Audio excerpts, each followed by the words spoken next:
Hello everybody, Lisa here. Welcome back to my channel, or welcome if this is your first time visiting. Today we are going to be doing a deep dive, walkthrough of the Tarot in Wonderland by Barbara Moore, illustrated by Eugene Smith. Okay, now it's important to point out that I have a mini love affair with the Alice stories. I really enjoy this world, and I really came to love the Wonderland stories because of tarot rather than the other way around. So it was the Papez Studios Alice deck that first brought me into the world of Alice in Wonderland in a literary way. Before that, I'd only been exposed to Alice through movies like the Disney movie and that sort of thing. So I have a fondness for that Papez Studios deck, but it's why I began to read the Alice Adventures in Wonderland and Through the Looking Glass books by Lewis Carroll. It was how I discovered how much richness and fun there is in these stories. So anyways, I am going to be getting into this deck, and I'm really, really excited about it. When I opened the box for the Tarot in Wonderland, I was kind of blown away by just how massive the guidebook is. There's a ton of information here, and Barbara did this deck justice. Is there page numbers? Is there no page numbers? Oh no, there is page numbers. This is 348 pages of information in the guidebook. So we're going to do a talk about the guidebook. We're going to go through the cards. We're going to do all of the things. Let's get into it. I want to talk about the book because throughout the book you will find that every card entry through the majors and the minor arcana has a section called Through the Looking Glass, which takes you into the association of this card and the way it's illustrated specifically with the story, with the Alice story. So what scene is represented, or what inspired, what from the original books inspired that choice of artwork to be used in the deck, in that card. And I think this is really great. You will also find little snippets of the original artwork here, which is really awesome. You'll see that in little spots here and there throughout, like so. And there'll also be occasional quotes from the stories themselves. So here, for example, in the Wheel of Fortune, there is a quote here about a scene with the Duchess right in the book. And this is really some of the stuff that elevates this deck above a standard Llewellyn publication. This goes deeper and further. A lot of times in Llewellyn book and deck sets, what you'll find is that the book focuses on giving you a basic meaning for the card, some keywords, keeps it very simple. But because this is based on the stories of Alice in Wonderland and Through the Looking Glass by Lewis Carroll, you get this section that really dips into how and why this card is associated with whatever's happening with the characters in the story. Now, in some cases, these aren't actual scenes from the story, but rather are different takes on scenes or different takes on characters, but it all lines up really, really well. So we're going to talk about that as we go through the deck, but I wanted to give you a bit of a heads up about what sort of information is in here. Now, I'll be referencing this. I may pull in my copy of Alice in Wonderland at some point, but mostly what I want to do is just go through and talk about how I've been feeling about the artwork, what it makes me think of, and all that stuff as we go through. Now, I've got mine in a temporary Peggy wrap that's Alice in Wonderland themed. I've still got to get like a small bag from Peggy for this, but for now it's been living in here, which this worked really well because I worked with this deck for about a month, maybe a little less than. And so I just pulled it out every day and just used this as like a reading cloth, which worked really well. And both the back fabric and the front fabric are Alice in Wonderland themed. This has actual quotes from the books. But anyways, I've had this Peggy wrap for a while and it worked out really well for that. But anyways, cardstock wise, the Alice in Wonderland is basically what we've been seeing from Llewellyn, the standard glossy, bendy, easy to shuffle cardstock. So that's been great. This is what the backings of the deck look like. So you have Alice on one side and the rabbit on the other. And when it's reversed, Alice is upside down and the rabbit is upright, which I think is actually a really fun play on the whole going down the rabbit hole element of the stories. In the center, you have the pocket watch and the drink me potion in the center, and then we have the 4 playing card suits also on the cards and some roses built into the backgrounds. It's really pretty. Lines up. I have not modified or edged my deck or done any of those kinds of things. Let's get zoomed in. And so we begin at the beginning with Alice jumping into the rabbit hole in the Fool. There is really not much better as far as an imagery for Alice in Wonderland and the Fool card. And in fact, the concept or the phrase going down the rabbit hole makes so much sense for the Fool. It is really a literal leap of faith. She's like, I don't know where this leads, but I want to find out. So she jumps in. There's a real adventurous spirit to this, and we have Dinah the cat behind her, which is so cute. I wasn't sure how I was going to feel about Eugene's art in this. It doesn't feel like the original artist's illustrations, it also doesn't feel like the Baba Studios Alice. And that's why I didn't get this for so long. But as I began to use it, what I noticed was that it really drew me into the world. This really began to become Alice to me. And that's what I wanted from the deck. So that is our Fool. The Magician, of course, shows the caterpillar, and in the Disney movie, we see him smoking and all these like really cool things show up above him in the smoke, and we really see that here, where we have the 4 physical objects that the caterpillar's holding, but we also have coming out of the smoke of his nose these symbols also appearing in the smoke above. This works really well for the Magician because we have the idea of as above, so below, because of the smoke above and the physical tools below. It literally represents that energy. And what Barbara says about this, let me just pull this up. Yeah, what Barbara says about this is that the hookah, which is the thing that the caterpillar is using to smoke, the hookah is an excellent symbol for working with the elements. While we do not see the inner workings of a hookah here, traditionally they use tobacco and honey, which represents earth, burning charcoal, which represents fire, water, which represents water, and of course the smoke represents air. So the hookah itself is a symbol of the 4 elements, which I think is super cool. This is such a cool image. This is really a play on the opening scene of Through the Looking Glass, where Alice steps in literally through the mirror. What we have here is an image of Alice looking through the looking glass and seeing the pomegranate curtain or veil of the high priestess, a high priestess herself, which almost looks like she could be a grown-up version of Alice, with a triple moon crown on her forehead, and to either side are black and white chess pieces for the pillars. It's a very, very clever representation of the high priestess. Barbara Moore says, much like a shamanic journey to the upper world, the mirror over the fireplace separating Alice from the looking glass world turns into a sort of mist, and she declares that it'll be easy enough to get through. The idea of moving from one world to another is highlighted by the pomegranates on the curtain. They also allude to the cost associated with such a journey, something it seems Alice has not really taken into account. And it goes on from there. And when I tell you that Barbara does such a beautiful job of exploring each of these cards, like this would be an excellent deck for study, which reminds me, Magical Unicorns, if you're watching this, let me know if you want this on a deck study list for the future. In any case, now we have the Empress, and we see Alice with the White Queen. I think it's really interesting that behind her we see Dinah with a kitten, like either bathing the kitten or picking the kitten up in her mouth. Yeah, she's bathing the kitten. So you see an actual mothering scene happening in the background, which is really sweet. Barbara Moore says, in Through the Looking Glass, Alice believes that Snowdrop, the white kitten who was being groomed by her mother Dinah during the adventure, must have manifested as the White Queen, who always appeared so untidy. So in an interesting and entirely looking glass fashion, the adult becomes like a child as Alice assumes the role of adult and helps the queen put herself in order. That is a really cool take on the Empress. The Emperor shows the dodo, and this is a scene that if you are familiar with the books, I can't remember if this happens in the Disney movie, but there's a caucus race, which the dodo sort of organizes as a way for everybody to dry themselves off. He definitely takes charge of that situation and really fulfills the role of Emperor, so he works really well for me. Barbara Moore says, like any good leader, he identifies the problem, assesses the resources available, and manages them in a way that has benefited all. Well, mostly all. Having virtually no resources, the dodo rightly surmises that running around in the sun would help them dry quicker. Makes sense, right? Just using what you have. The Hierophant is the Cheshire Cat. This is an unusual choice. I think a lot of times we would expect to see the caterpillar here because the caterpillar has such a Hierophant-like energy. Barbara Moore says these days, the Hierophant is one of the most disliked cards in tarot. People have too narrow a view of the Hierophant because traditional imagery shows this character as a Roman Catholic Pope. True. The Pope is a manifestation of the spiritual, ethical, or philosophical teacher archetype, which is what this card really is. Regardless of the specific image used to illustrate this card, the Hierophant represents the underlying belief system that guides our behaviors and actions. And then she goes on to say, the Cheshire Cat explains to Alice how Wonderland works and about the importance of knowing one's goals. Some of the most famous lines, and there are so many, from the Alice stories are Alice saying, "But I don't want to go among mad people."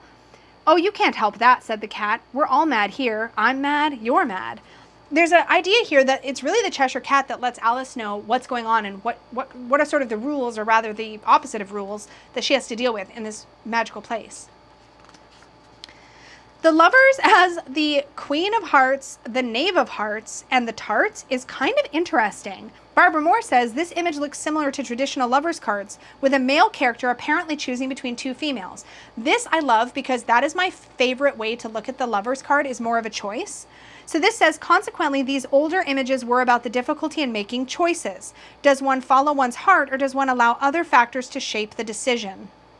In our Wonderland scene, the poor knave is not making the choice, but rather is the passive recipient of the choices of others. Because, of course, the Queen of Hearts is going to determine what happens to the knave.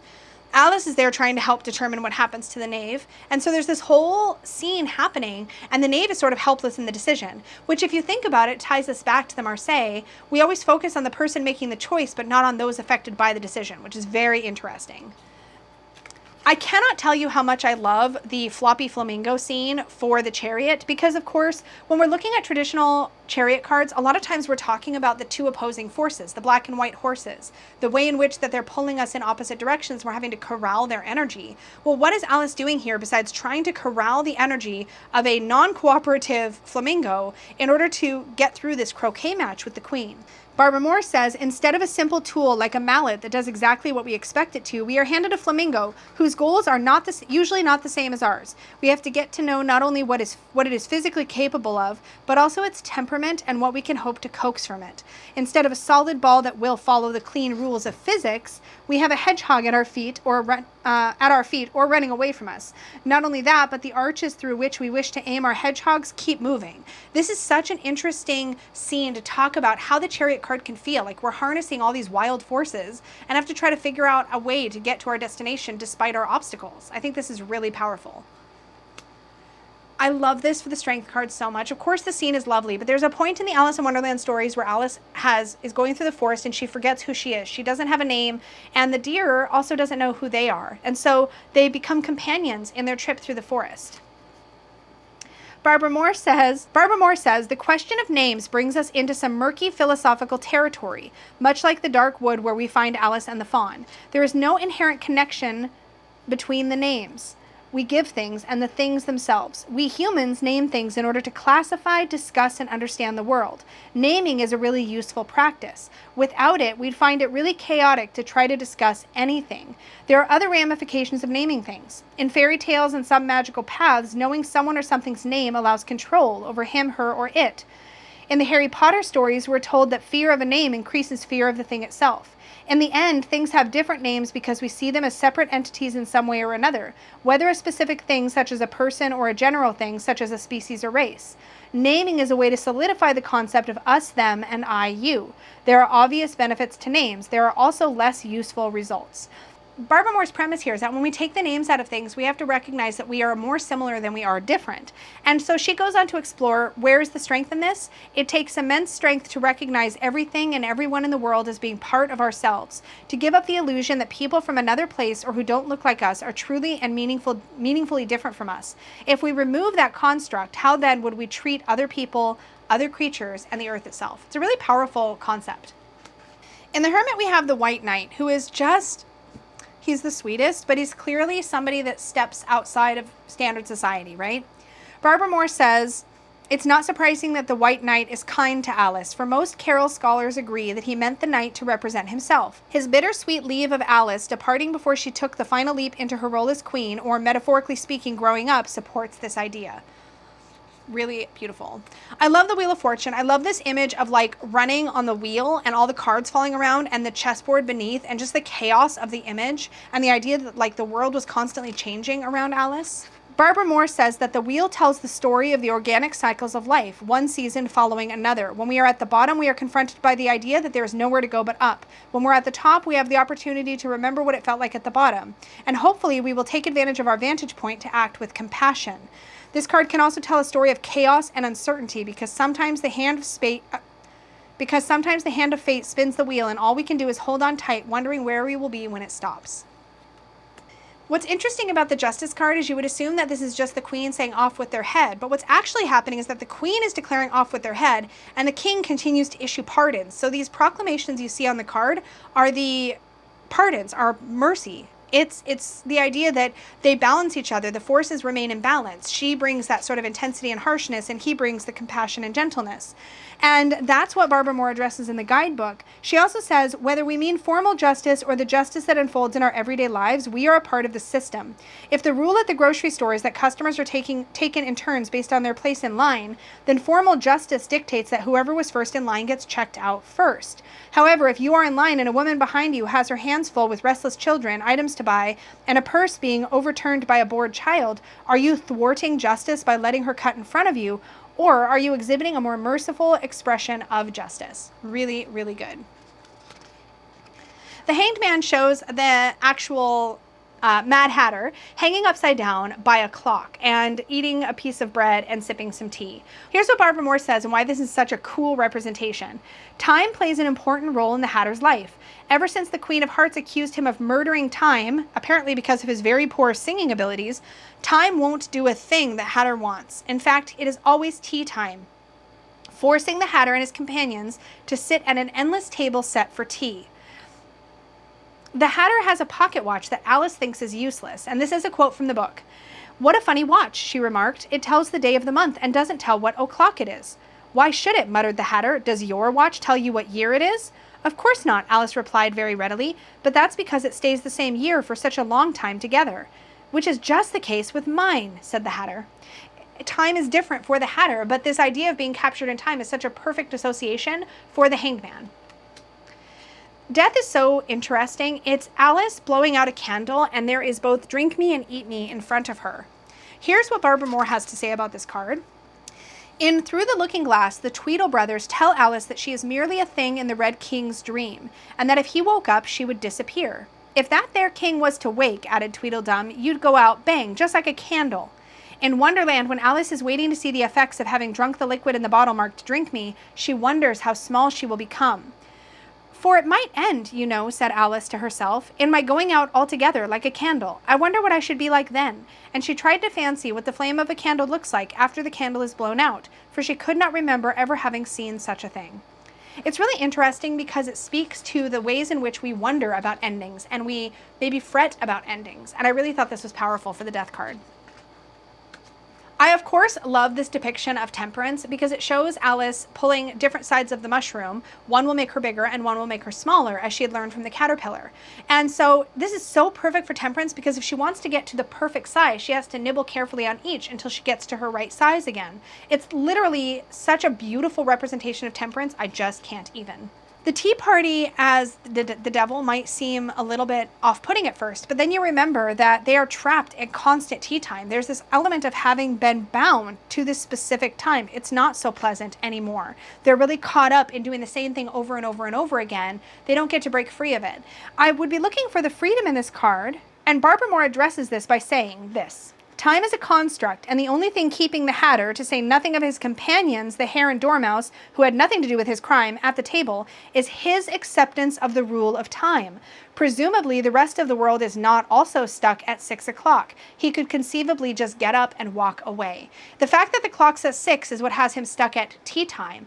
But he doesn't have to conform to that. He could decide he's going to do whatever he wants. He just stays stuck because that's what he thinks he's supposed to do." The tower shows a scene, the last scene from the Through the Looking Glass story. And in this, Alice is at a feast with the Red Queen and the White Queen, but they basically keep squishing her at the table and like just making things really difficult. And she gets fed up and she says, "I can't stand this any longer." So I'm pulling this quote right from the guidebook. "I can't stand this any longer," she cried as she jumped up and seized the tablecloth with both hands.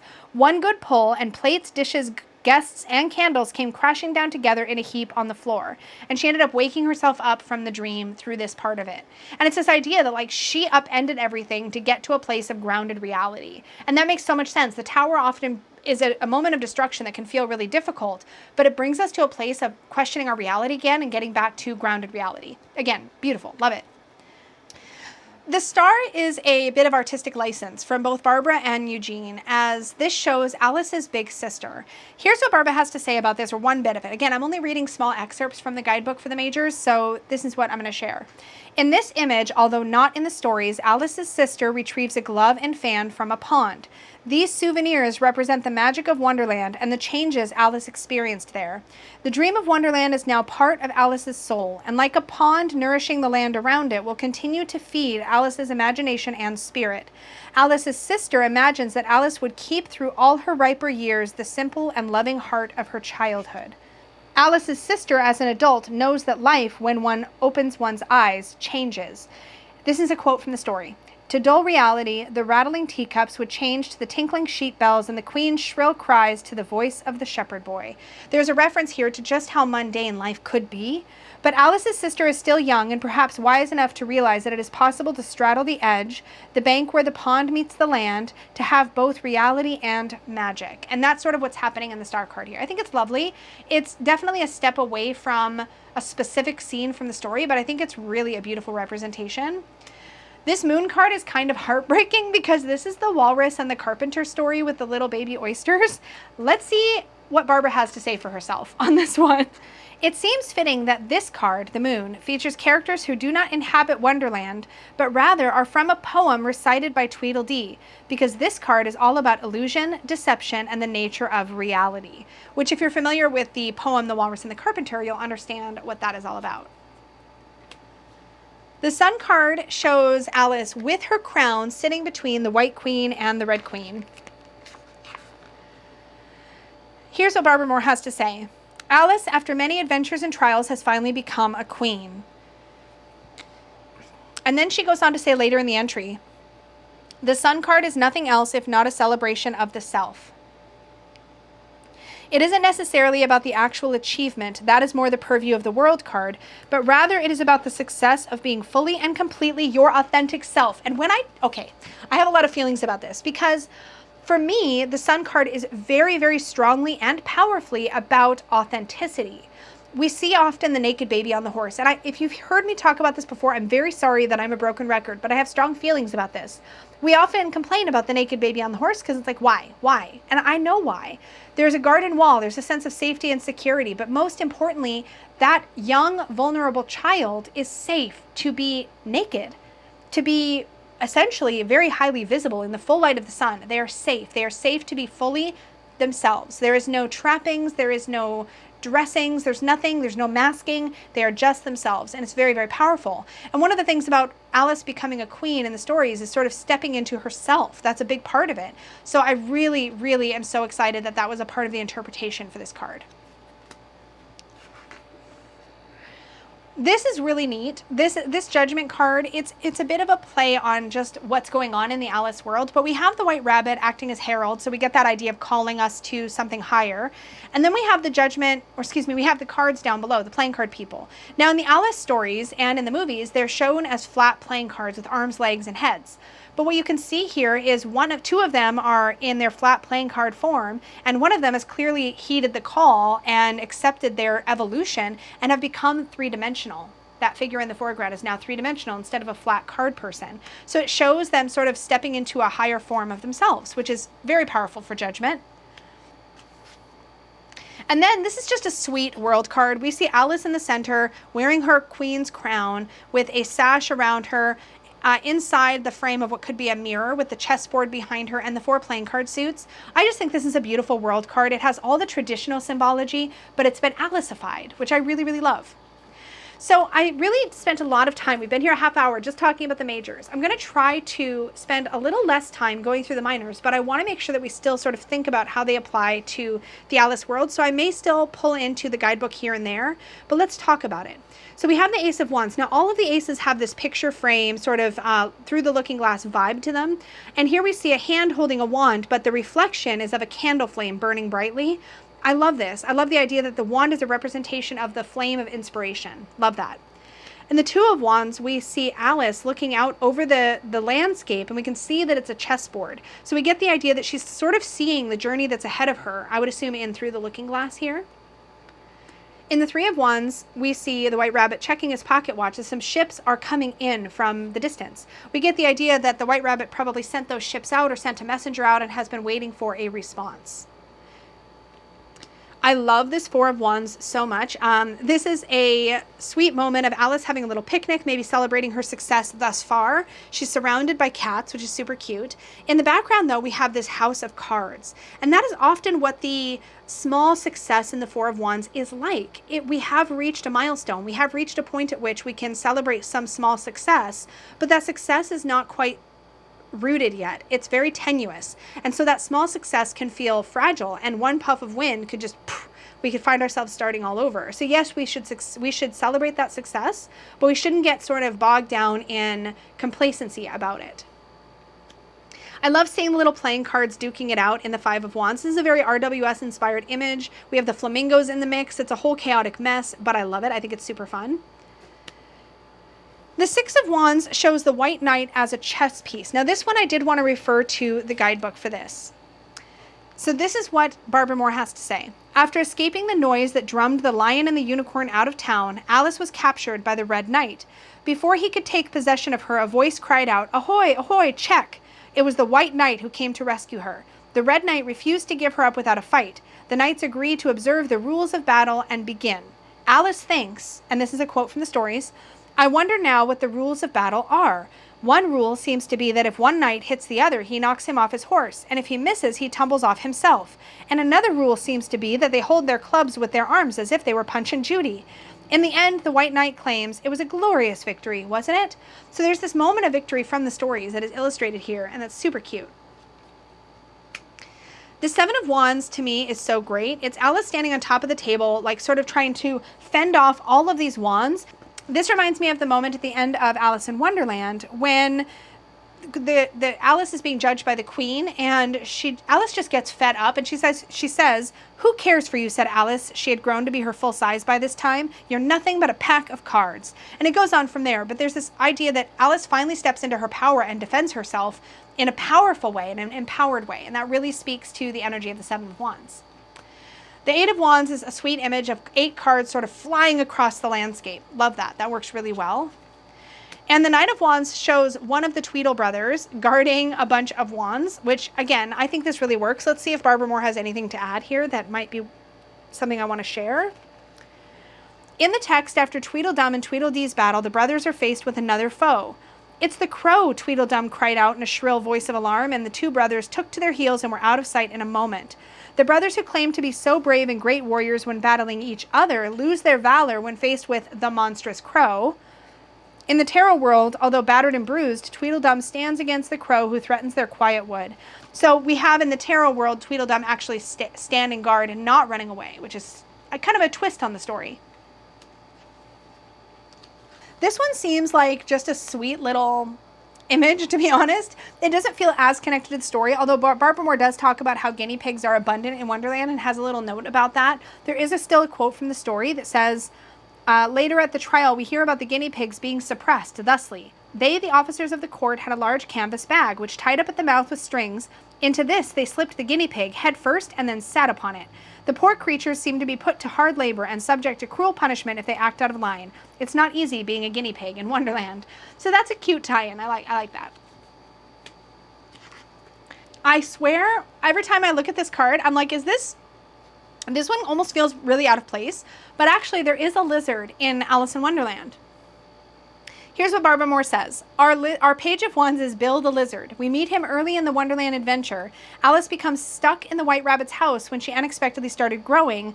The White Rabbit and Pat decide that Bill must go in through the chimney to deal with Alice, but as he makes his way down, Alice gives a little kick and sends him flying. So there's just a brief moment with Bill, but he is the messenger in that moment. He does come in and try to get it sorted out.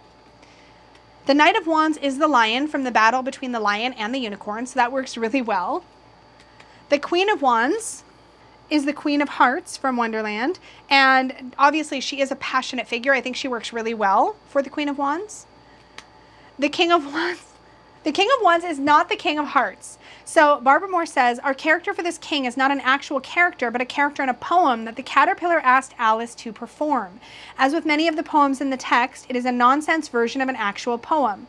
A young man asks his father, a hearty and hale older man, a series of questions. The young man is curious about how Father William can stand on his head, eat very hard foods, and turn somersaults, even though he is so old. You might remember that from the stories. And now we're into the cup suit. We have the Ace of Cups, and here we have a regular cup being held in front of sort of a Wonderland mirror where we see a teacup. Super cute. I like the Mad Hatter and the March Hare for the Two of Cups because they're clearly very bonded to one another, and you get that idea of connection between the two of them. I think the point here in the Three of Cups, this is the Red Queen and the White Queen and Alice. They never really have this very friendly interaction, which Barbara Moore discusses in the guidebook. But the idea here is that they could, in theory, they could find a way to support one another and be friendly despite all of their differences, which is one of the strengths of the Three of Cups in general, is the idea that three characters or three people or more, obviously a group of people come together who have varying personalities, who are very different from one another. And so because they're different, they become stronger together. And that, I think this would make a really good analogy for that. The Four of Cups is the poor, sad Mock Turtle, who is just, I mean, this makes so much sense. The Mock Turtle is a character that reminds me a lot of like Eeyore.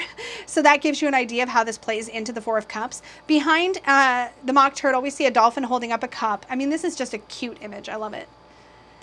This is a fantastic Five of Cups. Obviously, instead of seeing the key up on the table after Alice shrinks, we see 3 spilled cups with 2 upright cups below. She can't reach the cups that are up there, but she's lamenting about that, although within her reach are 2 full cups. Beautiful analogy for the Five of Cups that really works with the Alice world. The Six of Cups feels like this sweet moment between the rabbit and Alice, and there's a flying elephant up here in the distance.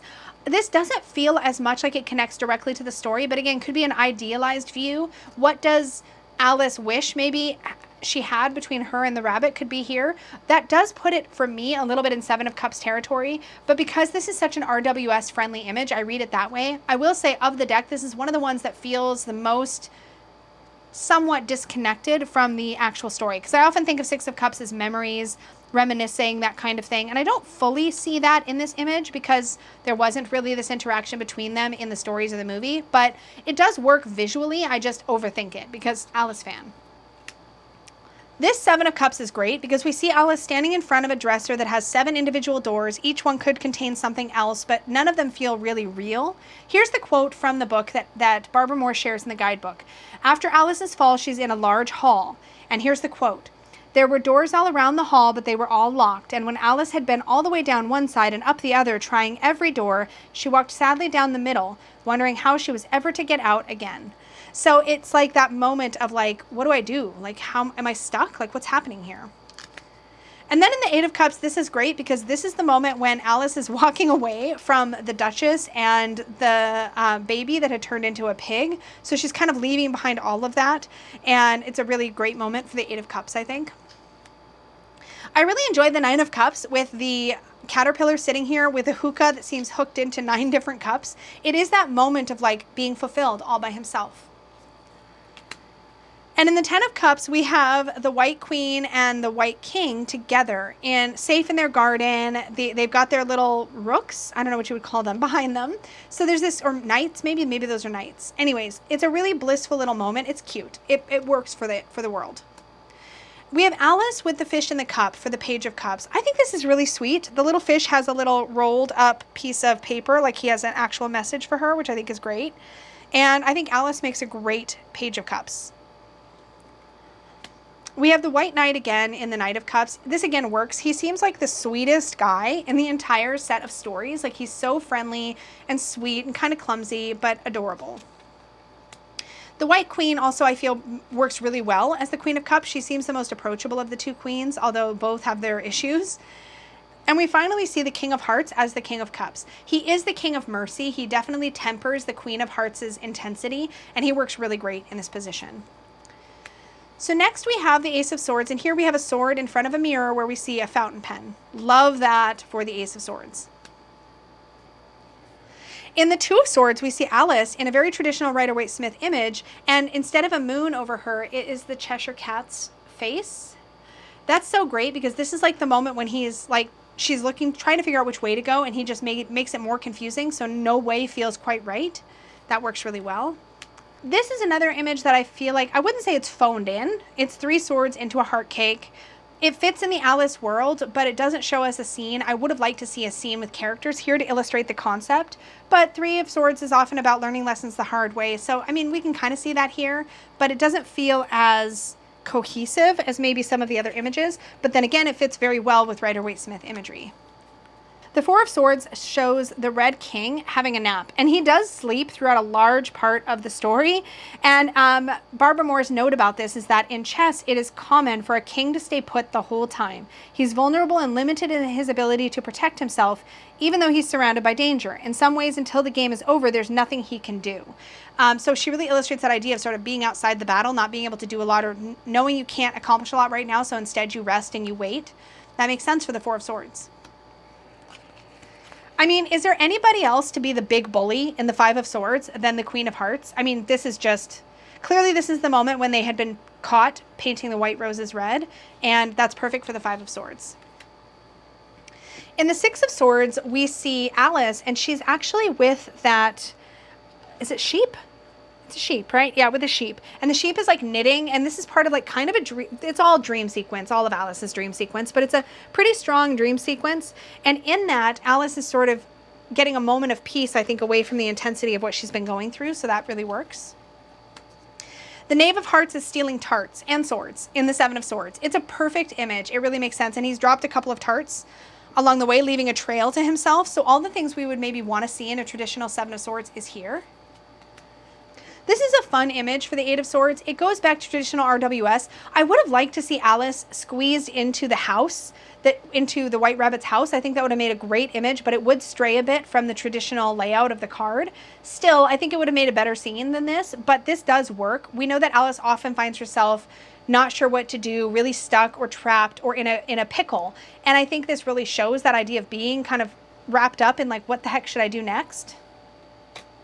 The Nine of Swords is great, showing the White Rabbit and the swords hanging overhead. I think because the White Rabbit has all of that nervous, anxious energy throughout the entire set of stories.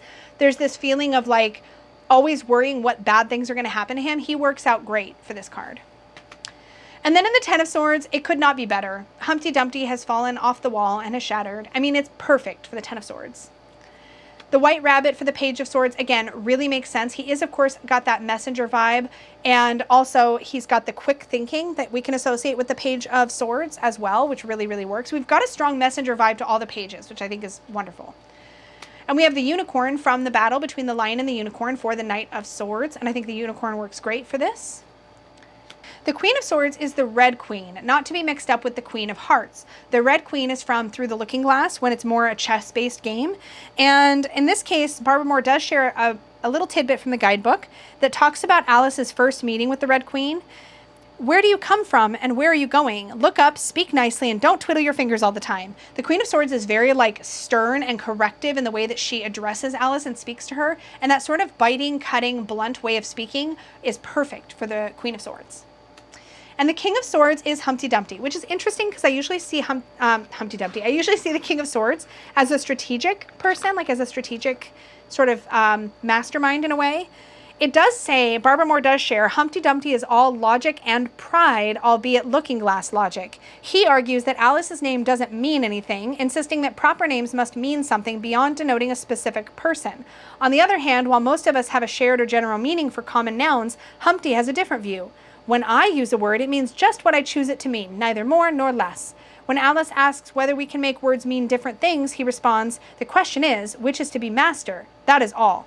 He also assures her that when I make a word do a lot of work, I always pay it extra. Alice finally figures out how to talk to him and asks him to explain all the confusing words in the poem Jabberwocky, which he is very happy to do. So we get the idea that he's an intellectual and he spends a lot of time in his mind. Also, he's kind of all head, so that makes sense. And that brings us to the suit of coins or pentacles. And here Alice or somebody holds up a coin in front of a mirror and reflected back is one of the tarts. The Two of Pentacles shows the juggling act of the Hatter. I think the Hatter's energy is very Two of Pentacles, like he's constantly trying to keep everything running smoothly in the tea party. This scene is very interesting because it's in front of the water, but generally we would see the Hatter as that juggling act kind of person. In the Three of Pentacles, Alice is doing something like plucking coins from the rose bush. Let's see if Barbara Moore addresses this, but I feel like this could have just as easily been her helping paint the roses red. And I'm wondering if that's what's meant to be here, even though we see coins in the tree. Barbara Moore says, while perhaps not the most obvious choices for a mastermind group, Alice, the White Rabbit, and the King of Hearts are working together to create something special. In the text, the three are together only once during the Knave of Hearts trial. In that scenario, we don't get to see them really working together, but here in Tarot Land, we can imagine what that might be like. Now, this is an interesting point because the point of this is not Tarot in Wonderland, but Alice in Tarot Land. So it talks about, it's a little bit of a twist on the Alice story. So we see this idea of these three working together. It's a good scene, but I also think Alice helping paint the roses red would have been a good scene here. So that's just me being picky. The Four of Pentacles, the sweet little dormouse safe in his little pot, is perfection to me. There's a safety and security about the pot, but it's also not necessarily great for them. There is some lore about dormice and pots, but I don't know if it says it in here. Yeah, it does. So Alice says, dormice were common pets of Victorian children who often kept them in old teapots. Really interesting. In the Five of Pentacles, it looks like Alice is being dragged away from the security of the five. I'm curious. Barbara Moore says, after Alice becomes a queen, she finds herself before an arched doorway with the words, Queen Alice in large letters. Despite her persistent knocking, no one answered the door. Alice asks a frog about the servant. Whose business is it to answer the door? He wants to know, what's it been asking of? Nothing, Alice says. I've been knocking at it. Shouldn't do that. Wexes it, you know. You let it alone and it'll let you alone, you know. In the text, Alice figures out that in terms of the queenhood, she is not just visiting, she's actually a queen. She's not a servant, as queens serve no one but their own fancies, at least in the Looking Glass world. In the end, she simply opens the door and enters. So there's this idea she feels locked out, but actually that's a space meant for her. Really interesting. And then in the Six of Pentacles, this is really great. I think it's the reciprocity of everyone sharing and passing plates in the tea party. To me, that just makes perfect sense. And then in the Seven of Pentacles, we get another painting the roses red moment.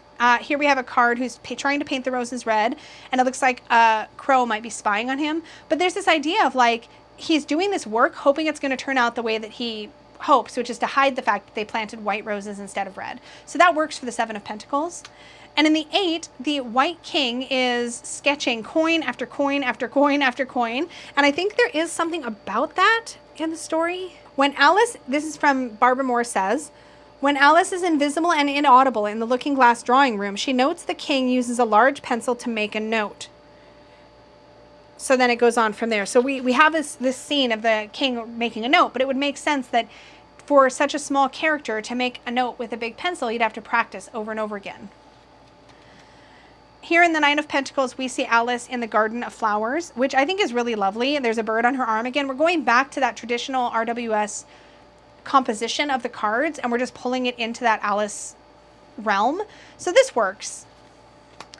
And then the Ten of Pentacles, this is great. Alice is safe and cozy, curled up on a chair, napping with the little white kitten on her lap. 10 Pentacles arch over the chair that she's sitting in, and Dinah's down on the floor also on a pillow. And there's also family pictures. So you get this idea of family, legacy, generations. It works. The Page of Pentacles is a little brown hare, and I think he might have been a messenger. I'm trying to remember in the stories. This is the March Hare. And in this case, he brings a message to the king, the lion, and the unicorn are fighting again. So Barbara talks about that in the book, but that is who it is. So it's the hare, March Hare acting as a messenger. And then the Knight of Pentacles is either Tweedledum or Tweedledee on a sweet little miniature horse, which is so cute. Oh, it's Tweedledum. Makes a perfect Knight of Pentacles, says Barbara Moore, although admittedly he doesn't exhibit this knight's best side. In the text, Tweedledum becomes extremely upset, his voice choking with passion and his eyes growing large and yellow all in a moment when he saw a broken rattle under a tree. We learn he is beside himself because, and this is the quote from the book, "It's new, I tell you. I bought it yesterday. My nice new rattle." And his voice rose to a perfect scream. So he kind of has a bit of a tantrum because things aren't going according to plan. And that could definitely be the shadow side of the Knight of Pentacles. We see the sheep in the Queen of Pentacles. I think she's perfect. Even just the way that she knits, and her store has all these sweet things that she can provide. Perfect Queen of Pentacles. And the Mad Hatter as the King of Pentacles, again, he's the king of resources. He's full of abundance with all of the treats and tea around him at all points in the story. I think that's a perfect King of Pentacles. Oh my goodness. I know I've been talking for like almost an hour and my voice can definitely feel it, but I want to give you a quick shuffle, and I also want to show you the guidebooks so that you can see kind of what I've been referring to this whole time.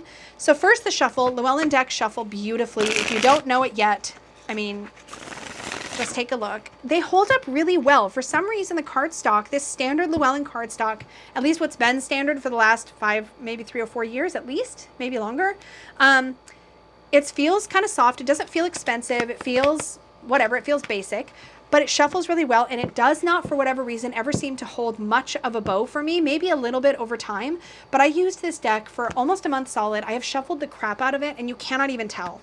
I like the gloss. I like the way it makes the colors pop. It's not the most convenient for on-camera things, but it looks beautiful, and it just feels nice. I like Llewellyn cardstock, so no complaints from me. And I had a blast reading from this deck when I was working with it pretty regularly. I find that having a story or having other layers to dip into with a deck makes really a great option if you are trying to get to know the cards better and you want different lenses to look at them through. This works really, really well. So love this deck. I really, really well thought out guidebook. So let's talk about that. So again, it's quite hefty. We have really lengthy entries for every card. So let's take a look at the table of contents. How to read the cards, majors, minors, and spreads. So this is pretty much all it is. All of the pages in here are dedicated to the cards, which is really great. So for example, here's a Hanged Man entry. You have the full color artwork, which is great if you want to look at all the details or read things that are tucked away as little Easter eggs into the text. And then you have Barbara Moore's Through the Looking Glass is such a gem section to this book because she explains why these choices were made for what was going to be depicted. And there regularly are these clips from the stories, which I mentioned in the beginning of this video. And then there's a Down the Rabbit Hole section. So the Through the Looking Glass is like an exploration of the card. Down the Rabbit Hole gives you the in a reading, this is what this means. And then you get keywords at the end. So you get both kind of positive and more difficult keywords. And there's a bunch of artwork also peppered throughout from the original stories in black and white. This is really a treasure, this book. Let's take a look at the spreads. I'm not going to give them all away, but I'm going to show you what we're working with here in the back. So for the spreads, we go from page 321 to page 348. So you get about 20 pages of spreads. So there's 1 card, 2 card, some decision spreads, some choice spreads, path spreads. And then we have things like Falling Down the Rabbit Hole. We have, what was this one called? Through the Looking Glass spread. We have the Mad Tea Party spread, the White Rabbit's Stress. Let me rephrase that because I didn't articulate. The White Rabbit's Stress, not the White Rabbit's Dress. How to Play Croquet. Which Way Should You Go? And Who Are You? And so that's really fun. I have not explored any of the spreads, but I have enjoyed the heck out of reading with this deck. So I hope this deep dive gave you food for thought on whether or not this would be a deck that you would enjoy working with. I personally think that if you are a fan of the Alice stories, this is a really great take on the deck, and I definitely recommend it if you're into that. I think I've just had so much fun reading with it. Everything from, like, I remember one of the most memorable is that House of Cards pictured on the 4 of Wands, and the way that just made me think of that card differently. And this is one of the things I love about working with different decks, is the opportunity to see a different take on a card. Or like this, the Chariot with the flamingos. Super great. Yeah, this one. I love the way that that really makes me remember that the 4 of Wands milestone success is tenuous, it's shaky, it's not yet solid. It can still be and should still be celebrated, but it's not the end. It's not the destination. It's just one step along the path. So really, really enjoy working with this deck. Super excited that I went ahead and got it. I didn't for the longest time because I had another Alice deck and I was like, I don't need it. But man, I am so glad that I took a chance on this one. So if you're an Alice fan, check it out. I will, of course, have links to everything down below. I bought this deck myself. I just really wanted to know. So there you go. That is my deep dive of the Tarot in Wonderland by Barbara Moore, illustrated by Eugene Smith. Thank you so much for watching. As always, an extra big thank you goes out to my Unicorn Fam channel members. Y'all are literally the wind beneath my wings. You just have no idea. Thank you so, so much. And to all of you watching, thank you for your support. Thank you for watching. Thank you for commenting and liking. I'd love to hear your thoughts on this deck down below. If you have it, let us know your thoughts. If you don't have it, what did you think of it now that you've seen more about it? Let us know. And until next time, may your magic always shine from the inside out. Bye.